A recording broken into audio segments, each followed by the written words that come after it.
Communication Arts Center in Stevens Point, Wisconsin. This is UWSP News Team. Good morning, Stevens Point. I'm McKenna Rettmeister.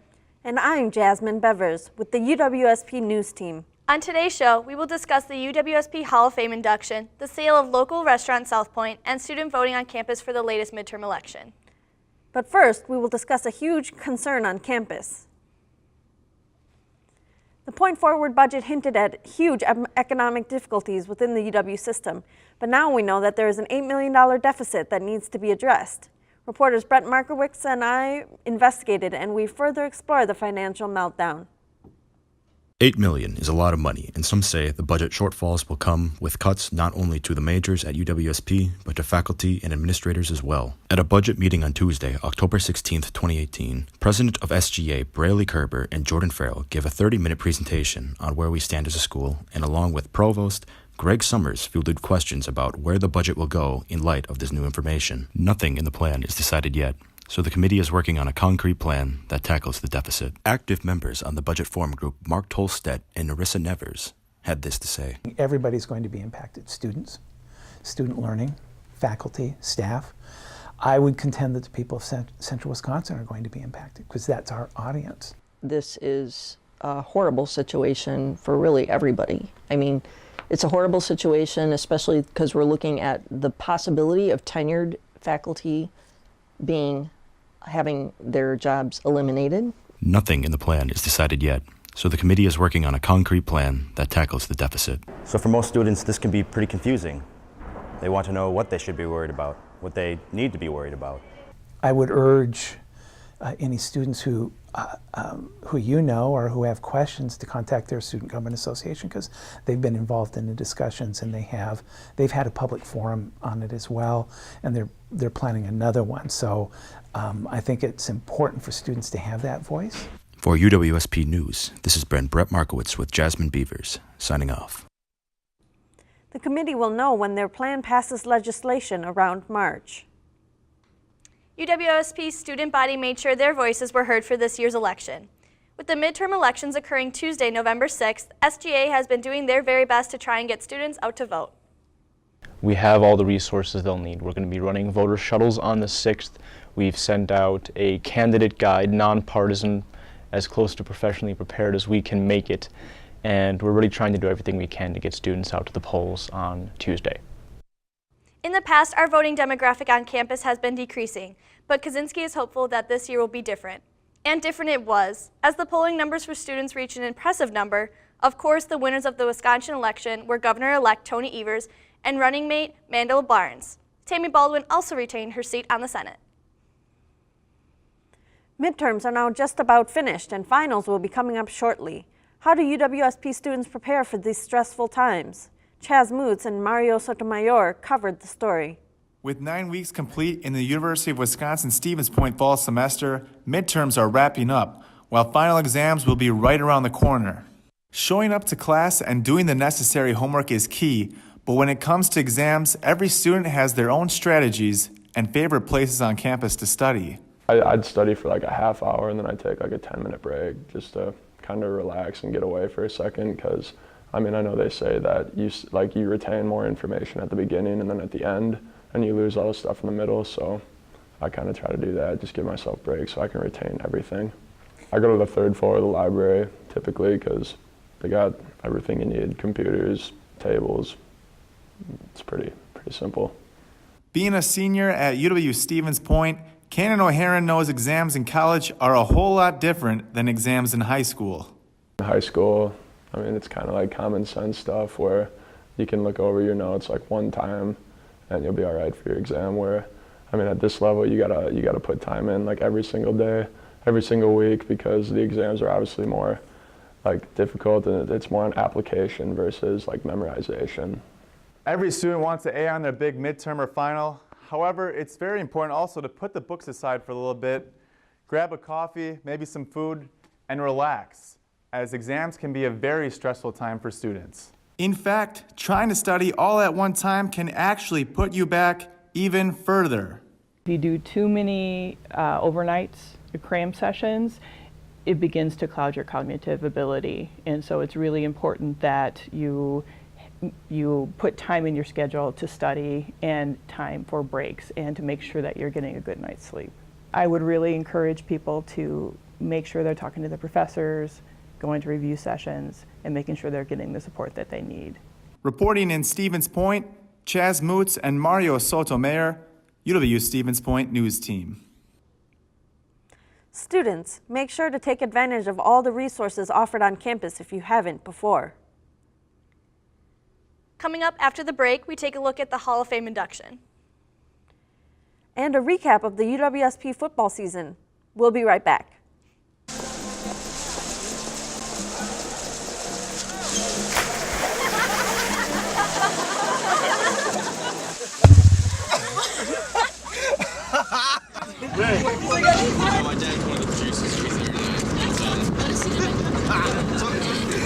Bring this one.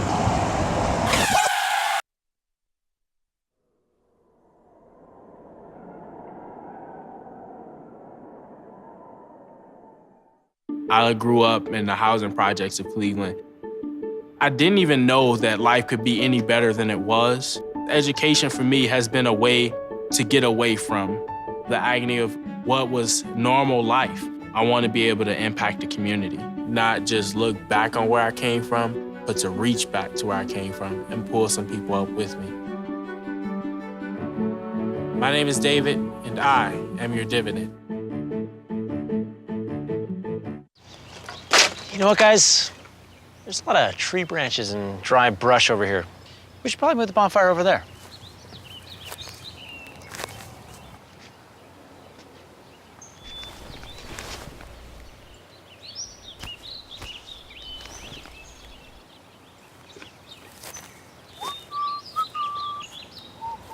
I'm guessing Smokey liked that idea.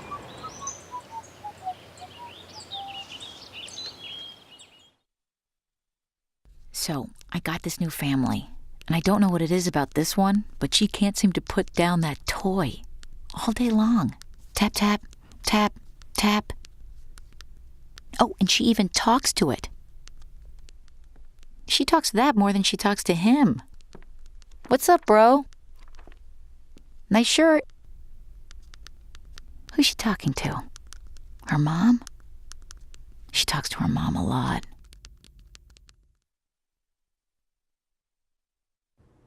Welcome back, Stevens Point. The UWSP Athletic Department honored the 6 newest inductees of the Hall of Fame on Friday, October 19th at the DUC Laird Room. This year's class ranges from athletes in golf, football, baseball, softball, and ice hockey to a longtime tenured track and field cross-country coach.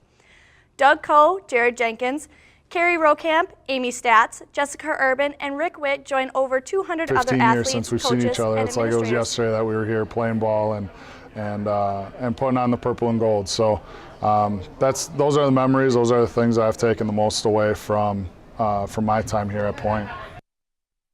Each of the inductees contributed to their sport during their time at Stevens Point, and the memories they take from it are a lasting impression.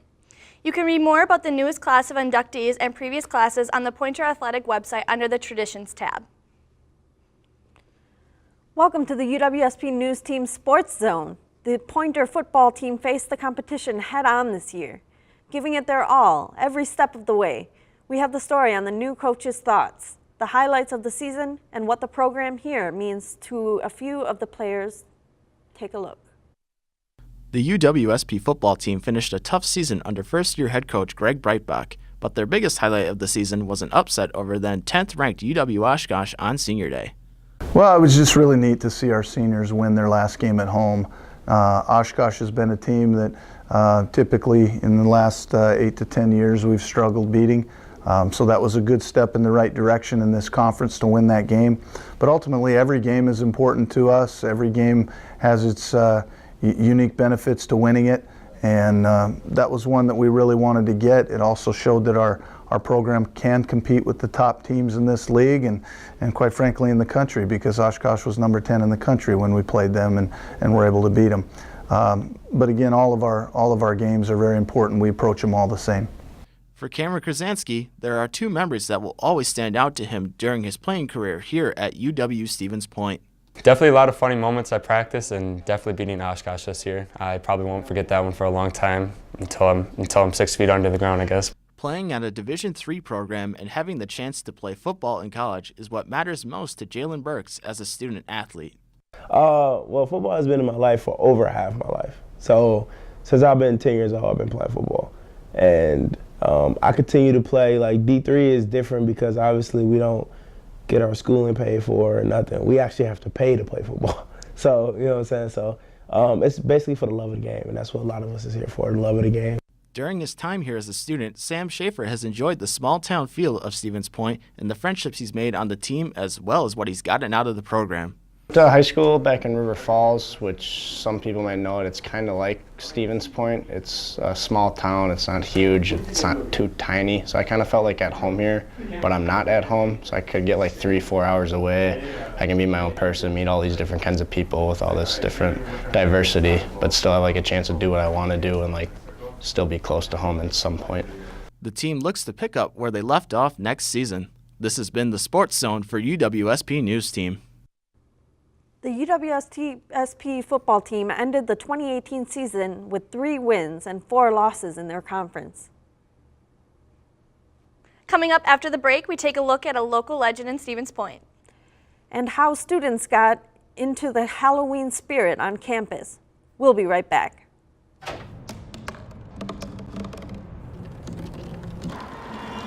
Everybody has a dream.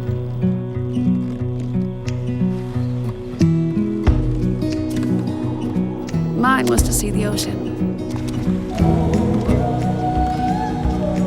And with a little help, I made it.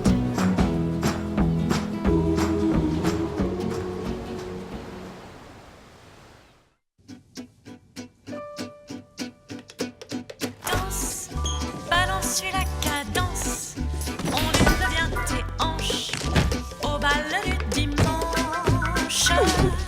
Danse, que la fête commence. Dans ma belle robe blanche, je suis ton chou. You didn't give up on sex.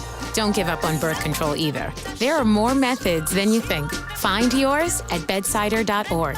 But it would be safe to keep your distance until there's no secret that makes you smile. Reliable sources say that chicken soup has found their way out of this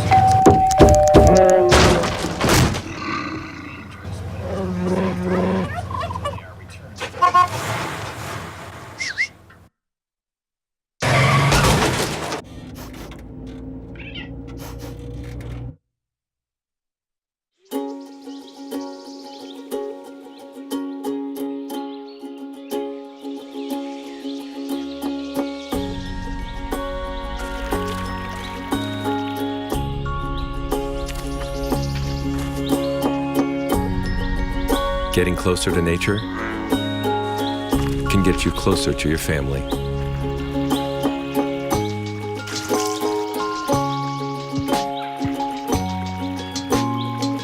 Go to discovertheforest.org. Welcome back, Stevens Pointe. UWSP celebrated Halloween in an unusual way this year by turning Nelson Hall into a haunted house. UWSP Season's Greetings has more. Season's Greetings, Stevens Pointe. It's October 31st, and you know what that means? It's Halloween, and Stevens Pointe is getting spooky. I'm out here outside of Nelson Hall where the UWSP History Club is putting on a ghost tour. Nelson Hall is the second oldest dorm in Wisconsin and is on the National Register of Historic Places in Stevens Pointe, making it the perfect place for a haunted house on Halloween. The UWSP History Club had a lot of people who are ready to be scared. Okay, so how many people have you got here tonight? Oh God, a lot, like a ridiculous amount. I think probably over 100 at least. So we've been given tours just constantly now.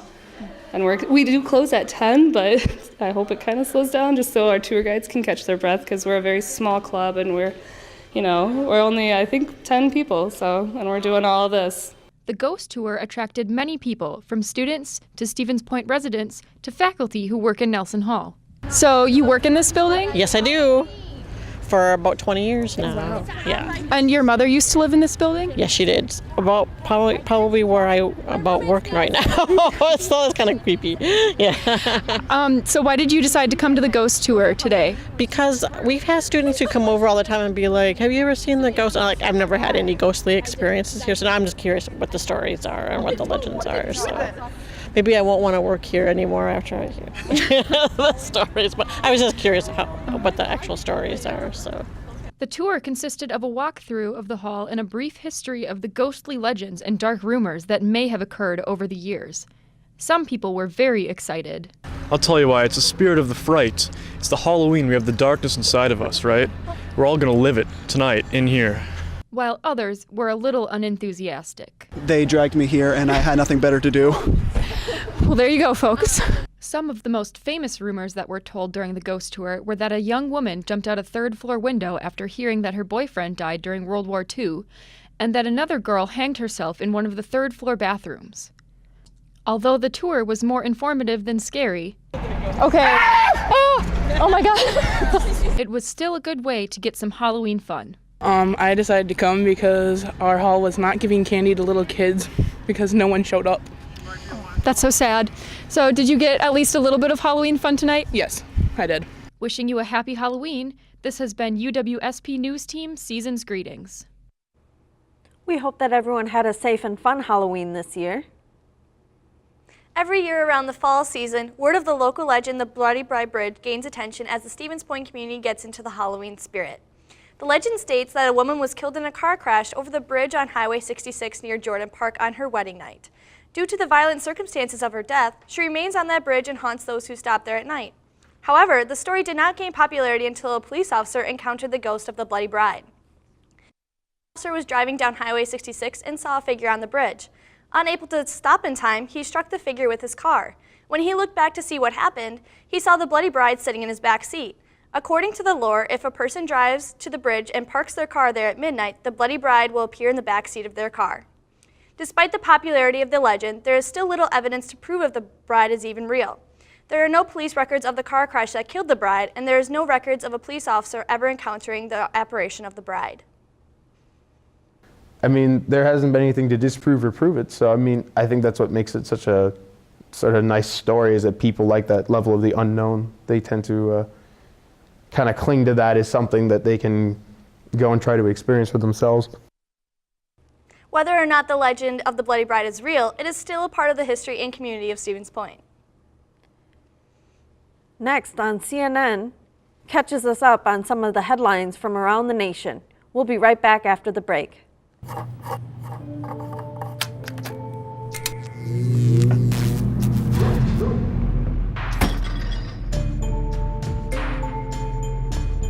Traditional light bulbs actually generate 9 times more heat than light. Switch to Energy Star light bulbs, and you'll realize just how much cash you are really burning through. Saving energy saves you money. Learn more at EnergySavers.gov. Every day across America, excess food is gathered by a network of good people at local food banks, giving hope to millions of children who struggle with hunger. They've earned their wings, and you can too. Together, we can solve child hunger. Support Feeding America and your local food bank at feedingamerica.org.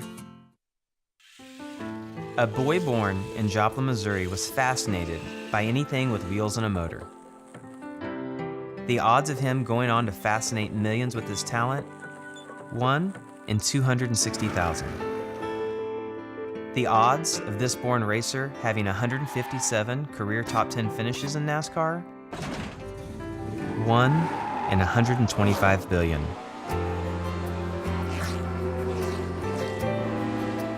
The odds of him winning both the Daytona 500 and the Brickyard 400 in the same year? 1 in 195 million.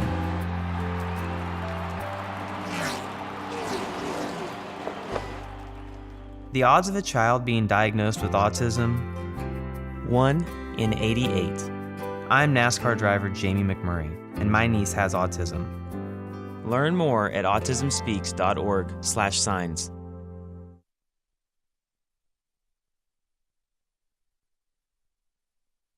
Oh, welcome back, Stevens Point.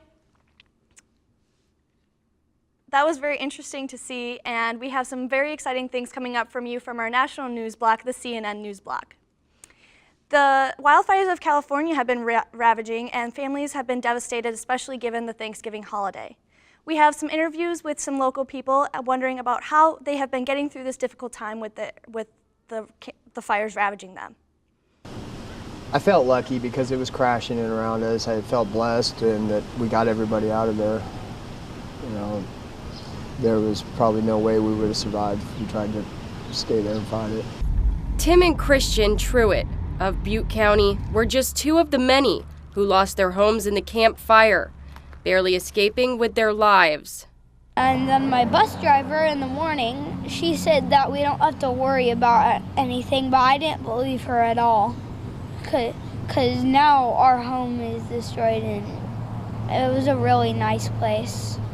After making it to safety, the two spent the next several days at the Walmart parking lot, awaiting news. We got to go in yesterday and go through our stuff, and a few houses did make it, but our whole place didn't. But while sifting through the ashes, they found a Thanksgiving Day surprise. The refrigerator crumpled all the way down to the ground, but in the freezer we had a Thanksgiving turkey frozen. You know, it was in the freezer, so it survived the fire as far as everything else got evaporated, but that thing cooked. The turkey, meant to be served today, survived, blackened and charred. I did want everybody that made it out of there to take a look at this, and I thought I'd lighten the mood. But while they're making the best of a bad situation, they're hoping tonight's Thanksgiving turkey looks a little bit better than this one. Reporting in Reading, Brianna Haney, KRCR News Channel 7. Also in national news, a Black Friday shopping spree turns deadly as a man is shot and killed in an Alabama mall. No justice! No peace! A community banding together to demand answers after police in Alabama admitted the man they shot and killed was likely not the suspect who opened fire inside a shopping mall. We're here to represent all the black men that are walking around here in this mall who might have to say, I didn't do it. Authorities initially said 21-year-old Emantic Fitzgerald Bradford Jr. shot an 18-year-old man and a 12-year-old girl at River Chase Galleria Mall on Thanksgiving night. The gunfire sending shoppers running for their lives. According to police, Bradford was seen running away from the scene while brandishing a gun. That's when an officer shot and killed him. Let's go! Hey, everybody out! Now, investigators are changing their story, saying new evidence indicates Bradford did not fire the shots. The Army says Bradford completed basic training but did not serve in the military. He chose country first, not a bullet. Amen. And that's all I got to say. Not a bullet! Now, investigators are looking for the actual gunman still on the run as the community demands justice. Where's the body cam footage? Why we ain't seen it yet? Why did they release any information but yet didn't release no body cam footage? The power people don't stop. I'm Kim Hutcherson reporting. And finally, winter storms wreak havoc on Colorado highways. When we came down the highway, it was just completely blocked. Multiple car crashes forced the closure of I-70 today. Several of the damaged cars were towed to the Silverthorne Rec Center, which was also being used as a temporary shelter. There was a hazmat truck that was jackknifed in the middle of the road, and people were just trying to brake, and they were flying kind of everywhere. Bailey Cox told Denver 7 she slowed down, but the car behind her didn't. She was hit from behind and then slid into the car in front of her. We were kind of scared that it might blow up because of all the Hollywood movies. Asim Malik was trying to get back to Denver from Keystone. We ended up taking the Loveland Pass because Google said it's open, and then when we got right to the end, it said no. So Google, shame on you. Malik was at the rec center when a tow truck pulled up with one of the damaged cars. He heard the driver talk on the phone. They were explaining their story on the phone with somebody, and I overheard her saying that there was a truck that jackknifed and it just took out a bunch of cars. and their car just got totaled. We saw several truckers pulled over to chain up and noticed several snowplows going in the opposite direction. At 6:10, a Silverthorne police officer announced that eastbound I-70 was reopened. People streamed out of the rec center to head back to their cars. States in the Midwest can expect storms within the coming week, so make sure to drive carefully because winter is on its way. Coming up next, we talk with soil judging champions on campus, and we take an inside look from the students' view on construction on Isidore. We'll be right back.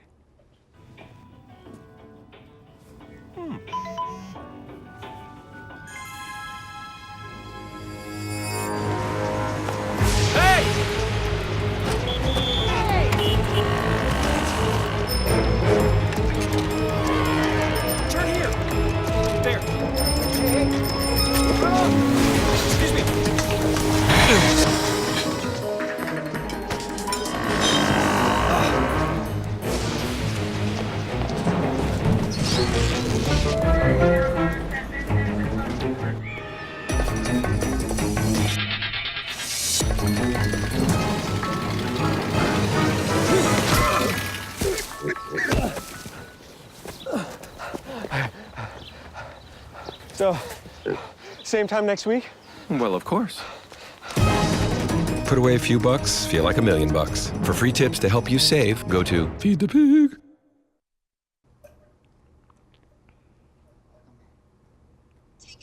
Rumors surrounding the sale of South Pointe restaurant have been worrying students of Stevens Point for a while now. Reporters Erica Baker and Chaz Moots spoke with Kelly Flathoff. What's happening? The sale of South Pointe came as a shock to many as it had been a staple of Stevens Point community for so long. The owner, Kelly Flathoff Jurgula, has played a key role in this success. Flathoff Jurgula decided to sell after these years to take some time to herself and her family. Despite selling, the Flathoff Jurgula is adamant that South Pointe will remain very close, if not exactly the same way as it always been. And after speaking with Maddie Colazzo and Jalen Jerkins, two UWSP students. Isidore Street. Anybody that is interested in it, I asked to promise to keep the same concept. Hopefully I can control it where it'll stay South Pointe and stay the same 24 hours, breakfast all the time. So if anybody changes it, they're not thinking right. That's all the time we have for today's show. Thank you for joining us this morning. This has been Jasmine Bevers and McKenna Retmeister for UWSP News Team. Have a great morning.